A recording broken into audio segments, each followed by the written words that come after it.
கழுகின் மறுபிறவி. ஒரு கழுகு தன் வாழ்க்கையின் உச்சத்தில் இருந்தபோது ஒரு நாள் மிகப்பெரிய போராட்டத்தை சந்தித்தது. அதன் அழகு வளைந்து போனது. நகங்கள் பலவீனமடைந்தது. சிறகுகள் கனமாகி முன்பு போல் பறக்க முடியவில்லை.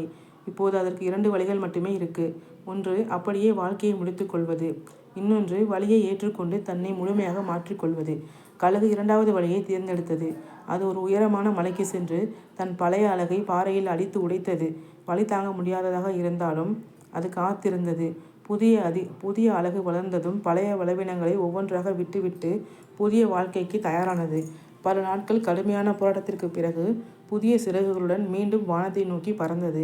இந்த கதையின் மிகப்பெரிய பாடம் என்ன தெரியுமா? சில நேரங்களில் நம்முடைய வாழ்க்கையில் முன்னேற வேண்டும் என்றால் பழைய நம்மையே விட்டுவிட வேண்டியிருக்கும்.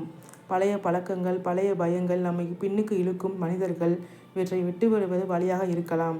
ஆனால் நினைவில் வைத்து கொள்ளுங்கள், தற்காலிக வழியை தாங்க தயாராக இருப்பவர்கள்தான் நிரந்தரமான உயரத்தை அடைகிறார்கள். விழுந்து விட்டீர்களா? பரவாயில்லை, மீண்டும் எழுங்கள். உங்களை நீங்களே மாற்றிக்கொள்ளுங்கள். உங்கள் புதிய உயரம் உங்களுக்காக காத்திருக்கிறது.